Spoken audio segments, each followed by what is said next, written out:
ನಮಸ್ಕಾರ ವೀಕ್ಷಕರೇ, ವಿಶ್ವದರ್ಶನ ಡಿಜಿಟಲ್ ಕಂಟೆಂಟ್ಗೆ ತಮಗೆಲ್ಲ ಸ್ವಾಗತ. ನಾನು ನಾಗವೇಣಿ. ದಲಿತರಿಗೆ ಹೇರ್ ಕಟ್ ಮಾಡಲು ನಿರಾಕರಣೆ, ಸರ್ಕಾರದಿಂದಲೇ ಕಟಿಂಗ್ ಶಾಪ್ ಓಪನ್. ವೀಕ್ಷಕರೇ, ಗದಗ ಜಿಲ್ಲೆ ಮುಂಡರ್ಗಿ ತಾಲೂಕಿನ ಸಿಂಗಟಾಲೂರು ಗ್ರಾಮದಲ್ಲಿ ಓಪನ್. ದಲಿತರಿಗೆ ಕ್ಷೌರ ಮಾಡಲು ಸ್ಥಳೀಯ ಕ್ಷೌರಿಕರು ಹಿಂದೇಟು. ದೂರುಗಳು ಕೇಳಿ ಬಂದಾಗ ತಹಶೀಲ್ದಾರ್ ಸಭೆ ಮಾಡಿ ನೋಟಿಸ್ ನೀಡಿದರೂ ಯಾವುದೇ ಪ್ರಯೋಜನವಾಗಿರಲಿಲ್ಲ.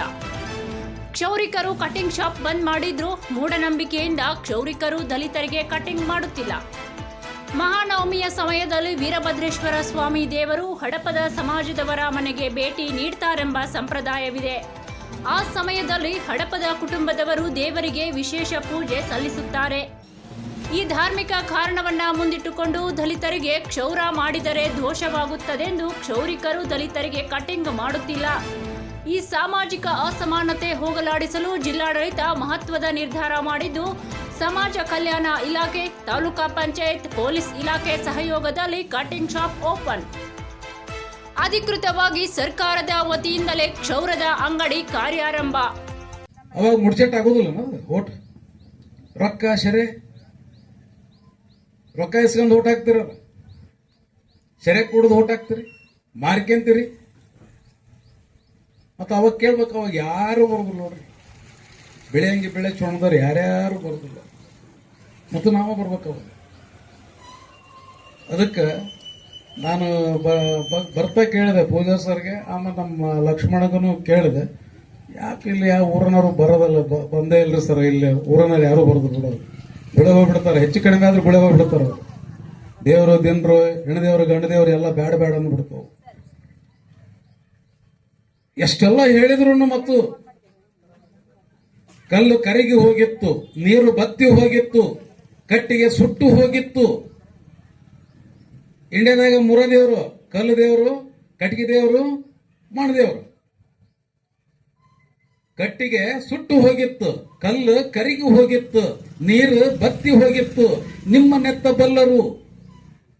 63 ಪುರಾತನ ವಚನಕಾರರಲ್ಲಿ ಅಪ್ಪಣ್ಣನವರು ಒಬ್ರು. ಅವರ ಹೇಳ್ತಾರಲ್ಲಿ, ನಮ್ಮನ್ನ ನಾವು ಗುರ್ತು ಮಾಡ್ಕೊಂಡಿಲ್ಲ, ನಮ್ಮನ್ನ ನಾವು ಅರ್ಥ ಮಾಡಿಕೊಂಡಿಲ್ಲ, ಇನ್ನು ಈ ಅನಿಷ್ಟ ಪದ್ಧತಿ ಹೋಗುತ್ತೇನೋ ಅಂತ ಕೇಳ್ತಾರ ಅವರು. ಕಾರ್ಯಕ್ರಮಗಳನ್ನ ಆಯೋಜನೆ ಮಾಡಿದಂತ ಸಂದರ್ಭದಲ್ಲಿ ಅಥವಾ ಸುಮಾರು ಸಭೆಗಳನ್ನು ಆಯೋಜನೆ ಮಾಡಿದಂತ ಸಂದರ್ಭದಲ್ಲಿ ವಿವಿಧ ಗ್ರಾಮಗಳಲ್ಲಿ ಈ ತರ ಅಸ್ಪೃಶ್ಯತೆ ಈಗಲೂ ಸಹ ಇದೆ ಅಂತ ಕೇಳಿದಾಗ್ಲೇನೆ ನಮ್ಗೆ ಬಹಳ ಆಶ್ಚರ್ಯ ಅನಿಸ್ತದೆ. ಯಾಕೆಂತಂದ್ರೆ ನಾವು ಎಲ್ಲಿ ಇದ್ದೇವೋ, ಈಗ ಎಲ್ಲಿ ಇದ್ದೀವಿ ಅನ್ನೋದನ್ನ ನಾವು ಸ್ವಲ್ಪ ಅವಲೋಕನೆ ಮಾಡಿದ್ರೆ, ನಾವು ಈಗ ಚಂದ್ರಲೋಕವನ್ನೇ ಗೆಲ್ಲುವಷ್ಟು ದೊಡ್ಡ ಪ್ರಯತ್ನವನ್ನು ನಾವು ಮಾಡ್ತಿರುವಂತ ಸಂದರ್ಭದಲ್ಲಿ ಇಲ್ಲೂ ಸಹ ಈಗ ಇನ್ನು ಅವನು ಬೇರೆ ಇವನು ಬೇರೆ, ಅವರನ್ನು ಮುಟ್ಟೋದು ಬೇಡ, ಇವರನ್ನ ಹತ್ರ ಬಿಡಿಸೋದು ಬೇಡ ಅನ್ನಂತ ಒಂದು ಕೀಳು ಮನೋಭಾವನೆ ಹೊಂದಿರುವಂತಹ ಮನಸ್ಥಿತಿಯಲ್ಲಿ ಇರುವಂತಹ ಮನುಕುಲ ಇಲ್ಲಿ ಇದೆ ಅಂತ ಕೇಳಿದಾಗಲೇ ನಮ್ಗೆ ಬಹಳ ದುಃಖ ಅನಿಸಿತು. ಆ ವಿಶೇಷ ಹಿನ್ನೆಲೆಯಲ್ಲಿನೇ ಈ ಕಾರ್ಯಕ್ರಮದ ಮೂಲಕ ಅಥವಾ ಜಾಗೃತಿ ಕಾರ್ಯಕ್ರಮಗಳನ್ನ ಇನ್ನಷ್ಟು ಆಯೋಜನೆ ಮಾಡೋದ್ರ ಮೂಲಕ ಇದನ್ನ ಹೇಗಾದ್ರೂ ಮಾಡಿ ನಿವಾರಣೆ ಮಾಡಬೇಕು. ಇದರಿಂದ ಸಮಾಜಕ್ಕೆ ಅನಿಷ್ಟವೇ ಹೊರತು ಇದರಲ್ಲಿ ಯಾವುದೇ ಬೆಳವಣಿಗೆಯನ್ನು ಕಾಣಲಿಕ್ಕೆ ಸಾಧ್ಯವಿಲ್ಲ ಅಂತ ಹೇಳ್ಬಿಟ್ಟು ನಾವು ಇದನ್ನ ಅನೇಕ ಮುಖಂಡರುಗಳ ಜೊತೆಗೆ ಹಾಗೂ ಎಲ್ಲ ಸಂಘಟನೆಯ ಪದಾಧಿಕಾರಿಗಳ ಜೊತೆಗೆ 2-3 ಸಭೆಗಳನ್ನು ನಾವು ಹಿಂದೆ ಮಾಡಿ ಈ ಗ್ರಾಮದಲ್ಲಿದ್ದಂತಹ ಅಸ್ಪೃಶ್ಯತೆಯನ್ನು ಕುರಿತು ಯಾರು ಇದನ್ನ ಮ್ಯಾನೇಜ್ ಮಾಡ್ತಾ ಇದ್ರು, ಅಂದ್ರೆ ಅದನ್ನ ಆತರ ಅಸ್ಪೃಶ್ಯತೆಗೆ ಪಾತ್ರರಾಗಿದ್ರು ಅಂತವ್ರನ್ನೆಲ್ಲರನ್ನೂ ಸಹ ಕರೆಸಿನೂ ಸಹ ನಾವು ಸಾಕಷ್ಟು ಚರ್ಚೆನ ಮಾಡಿದ್ದೇವೆ. ಮಾಡಿದಂತ ಸಂದರ್ಭದಲ್ಲಿ ನಮ್ಗೆ ಇದನ್ನ ನಿವಾರಣೆ ಮಾಡ್ಲಿಕ್ಕೆ ನಾವೇ ಒಂದು ಸ್ಟೆಪ್ ಮುಂದೆ ಬಂದ್ರೆ ನಾವೇನಾದ್ರೂ ಇದರಲ್ಲಿ ಬದಲಾವಣೆಯನ್ನು ಕಂಡುಕೊಳ್ಬಹುದು ಅನ್ನೋಂಥದ್ದನ್ನ ನಾವು ನಮ್ಗೆ ಎಲ್ಲ ಸಂಘಟನಾಕಾರರು ಸಹ ನಮಗೆ ನೀಡಿದಂತಹ ಒಂದು ಮಾರ್ಗದರ್ಶನ ಮತ್ತು ಸಲಹೆ ಹಿನ್ನೆಲೆಯಲ್ಲಿ ಇವತ್ತು ತಾಲೂಕು ಆಡಳಿತ ಇಡೀ ರಾಜ್ಯಕ್ಕೆ ಮಾದರಿಯಾಗಿ ಈ ಗ್ರಾಮದಲ್ಲಿ ಅಸ್ಪೃಶ್ಯತೆಯನ್ನು ನಿವಾರಣೆ ಮಾಡುವ ಹಿನ್ನೆಲೆಯಲ್ಲಿ ಒಂದು ಕಟಿಂಗ್ ಶಾಪ್ ಅನ್ನ ಸ್ಥಾಪನೆ ಮಾಡೋದ್ರ ಮೂಲಕ ಎಲ್ಲರಿಗೂ ಸಾರ್ವಜನಿಕ ಬಳಕೆಗೆ ಇದನ್ನ ಅವಕಾಶವನ್ನು ಒದಗಿಸಿಕೊಟ್ಟಿದ್ದೇವೆ.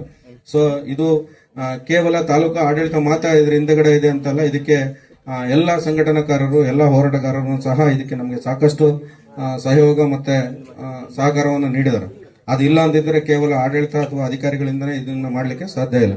ಯಾವಾಗ್ಲೂ ಸಹ ಅಸ್ಪೃಶ್ಯತೆ ಅಂತಂದ್ರೆ ನಮ್ಗೆ ಕೇವಲ ಬೇಕಿದ್ದಿದ್ರಲ್ಲಿ ಮಾಡೋದು, ಬ್ಯಾಡ್ಲಿಲ್ಲದ್ರಲ್ಲಿ ಅದನ್ನ ಎಲ್ಲದೂ ನಾವು ಒಂದೇ ಅನ್ನೋಂತ ಹೇಳಿ ಮಾಡುವಂತಹ ಒಂದು ಕೀಳು ಮನೋಭಾವನೆ ಅಂತ ಹೇಳಲಿಕ್ಕೆ ಬಯಸ್ತಾನೆ. ಯಾಕೆಂತಂದ್ರೆ ತನಗೆ ಬೇಕಾದಂತಲ್ಲಿ ಮಾತ್ರ ಆತ ನನ್ನ ಹತ್ರ ಬರೋದು ಬೇಡ ಅಂತ, ತನಗೆ ಕಷ್ಟ ಬಂದಾಗ ಆತನರಾಗಿರ್ಲಿ ಯಾರನ್ನಾಗಿರ್ಲಿ, ಆವಾಗ ಇವರು ಯಾರಿಗೂ ಸಹ ಜಾತಿ ಆಗ್ಲಿ ಧರ್ಮ ಆಗ್ಲಿ ಅದು ಅಡ್ಡ ಬರೋದಿಲ್ಲ.